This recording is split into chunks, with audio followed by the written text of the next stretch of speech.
Hello and welcome back, villains of all persuasions. I'm your host, D, also known as MTF Doom on Marvel Snap, and today we're going to talk about the 5 major player profiles, what they can add to the game, and what, by their exclusion, we don't have in Marvel Snap. I hope you enjoy.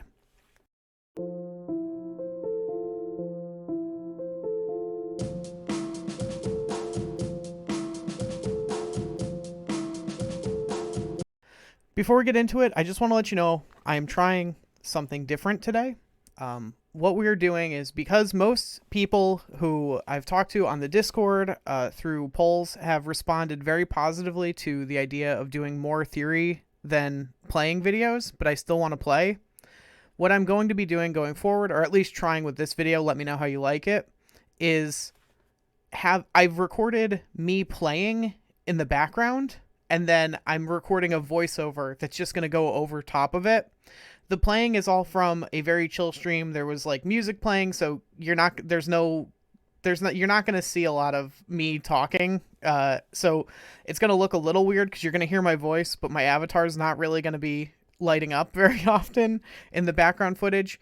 Just for context, today is the last day of Space Throne as hot location. And you can see we shot from 65 to 72 rank over the course of... I had to win 15 games for my weekly quest because I was way behind on doing those.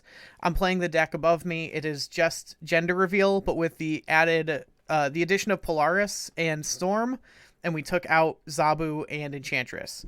And the idea is that because so many people are trying to cheese you with Green Goblin on turn 3 for Space Throne, you can Polaris, and you'll either win because you'll pull one of their 1 or 2 costs into the Space Throne, or you'll win because they're trying to Green Goblin you, and either of those is fine, and it just wins you the Space Throne for basically nothing. And having the extra Storm or Scarlet Witch to just change it, because we don't have big stuff, so we can't really contest it like that. Just keep in mind, if you do end up playing this deck, you won't, because this video is coming out after Space Throne is done. You can't Mysterio before the things flip up. You wouldn't want to anyway. If you're playing this deck properly, you don't Mysterio on 2, but, you know, you really can't with this one. All right, so that's the meat of the intro. There's probably going to be like a soft cut here, and I'll start the gameplay footage, and we'll just start talking about the 5 player archetypes of Magic the Gathering. So if you don't know, there's this idea that there are 5, like, I don't know, phenotypes. I don't know what you'd call them. I keep saying player archetypes. It's like 5 mindsets almost, and most people fall into more than one of these. Most people have all 5 at some point in their like playing, but you generally fall more into one than the others, and those are Timmy. So the first one is like what most players, especially newer players to a game, fall into. Timmy type player is someone who like just wants to play big dumb plays, right? So like you've seen me play the like, if you play like if you constantly try to do like Wong, Mystique, Ironheart, Surfer type stuff, you're probably like a Timmy player. It's like you're not going to win very often, and you know that, but when you do, it's going to be in spectacular style and just like, you know, laser beams and dinosaurs and stuff. And it's like, it's a very fulfilling win, but it doesn't happen very often. Then you've got the Johnny type player, which is someone who basically like focuses on being themselves. Like they want to like build their own deck. They don't want a net deck. They want to like figure out like things that they want to push the boundaries of like the medium, right? They again might not win as often as the next archetype we're going to talk about, but they want to be like, "Oh, I'm playing this deck that I don't see anyone talking about right now." And that's like more important to them than the actual winning, is the finding these really like niche ideas to exploit for advantage. And that's you know, as you can see, there's already some overlap if you've watched my content between these two and how I play. Then you got Spike. If you're an old school Magic player, the list ends here. We used to talk about it as 3 archetypes. They've added 2 more, and the 2 that we're going to talk about after are kind of the important ones to this video. Spike players are just like, they just want to win games, and they don't really, like, they'll play the most, like, linear, optimized list. Like, Jeff Hoogland came out with this list, I'm going to play it. That's exactly the list, because, you know, if I want to win, I'm going to follow players who win, and I'm going to, like, figure out how to get every advantage, and I'm going to do whatever. That's a spiky player, right? Now, the 2 that have been added more recently than not, though I've fallen out of the meta context of Magic for long enough that I didn't really understand who these were until someone in a Discord, actually, Grackleflint of Grackleflint deck building fame, friend of the channel, they're a Discord member, pointed out that the not the Melvin type, but the next type we're going to talk about is missing from Snap. That's like where this video idea came from. The Melvin player is someone who, like, wants to focus on rules interactions in really interesting ways. So that's like, you know, if I've pointed out how interesting, I'm going out of order. If you used to watch Disguised Toast, he was very much like a Melvin. He, like, had a whole series on Hearthstone vids where, like, he would just figure out weird corner cases for rules interactions that didn't seem to work how they were supposed to. That was his whole shtick for a really long time. Things like why playing Polaris when your opponent has a Titania cause the Titania to move to the Polaris lane and then move to your side. Like, you know, that gave me some absolute serotonin. So the dopamine hit when I figured that out was huge. I still don't know why it works like that, but I understand why this player type feels the way they do. And then finally, Vorthos. That's the type of player we're going to talk about today. And the Vorthos players are people who are, like, really into, like, the meta narrative interacting with the game pieces. That's like, that's a really awkward thing to try to describe. So basically, like, you know, storytelling moments as put on cards is, like, what a Vorthos player is, like, interested in, right?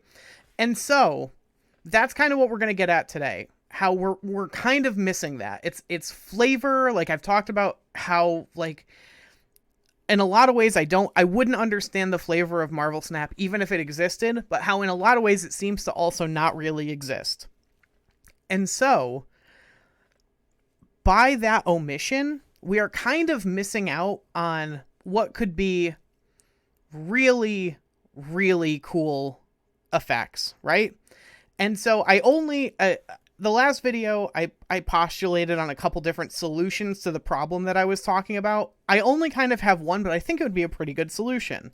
And it's something I haven't really seen other people bringing up, which is weird because it feels like a really simple solution. It's honestly something other games have already even done that could just be introduced really easily and add quite a lot. And I think is probably necessary to the ongoing success and, like, ability for Marvel Snap to scale outwards instead of upwards, right? Like, you can just make cards more powerful, but it's way harder to make cards that are evenly powerful as other cards forever. That's a much harder ask, and that's what Marvel Snap wants to do. So, like, they're going to have to do something like this. And what I'm proposing is adding tags to cards. And what that means is that, like, every card that's from, like, the Spider-Man universe would be tagged, or, like, Spider-Man stories, we'll say, would be tagged with, like, New York. Because all those stories, like, basically all take place in New York, right? So, like, Spider-Man and Doc Ock and Lizard would all be tagged as New York, right? So that would make cohesion within them. It meant that you could create a card that said, all New York cards get this or whatever, right? Or silence all New York cards or whatever. But then you could also have Spider-Man be tagged as hero and Doc Ock be tagged as villain. So now you have a way for it to be like, give all hero cards this, or to give all villain cards.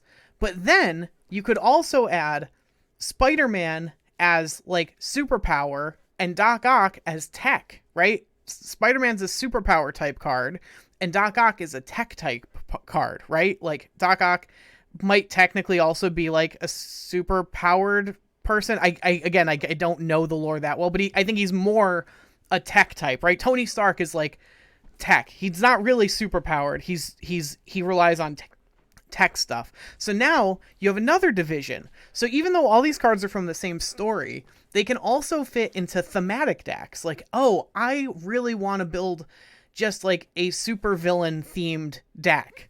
I want to build a street level themed deck. That could be another tag, right? Unpowered or street level or something.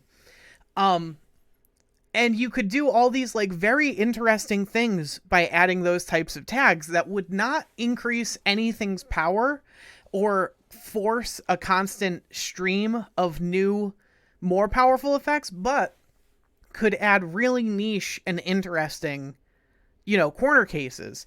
And I think that most players, like, especially if you're doing the thing that I brought up before of like introducing cards into pool 3, 4, and 5 simultaneously, most players would not mind that the pool 3 cards getting introduced were more niche than the other cards, right? That they were like, they might not see as much play because they're harder to build around and they're harder to like work into a functioning deck list, because it would just give you something to play with. And the fact that like,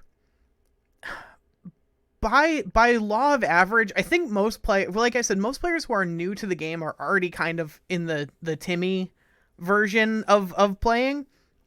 Those niche cards can be really fun for those types of players.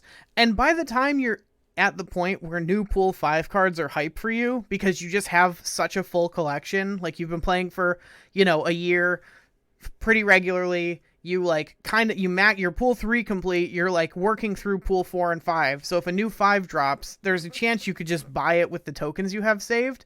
By the time that happens, you might have evolved to like really be a spiky player, and that's fine. So now the more boring cards that are just like quite efficient can be introduced into 5 and everyone's happy, right? So that's it. That's the whole video. This, again, very efficient use of time. I'm probably not even going to have to use all the gameplay that I recorded, which is cool. Yeah, if you were watching instead of just listening, what a run of wins that was, right? Like, that was really incredible. I was so happy with that performance. Yeah, so that's it. Thank you so much for watching. If you find this content elucidating, enlightening, or enriching, the best way to let me know is with a subscribe. We're shooting for 1 million. We're well on our way to that number. We grow in leaps and bounds every day, as one should as a person. So does this channel, seemingly, which is super cool. And I hope you enjoyed, and I will see you all tomorrow.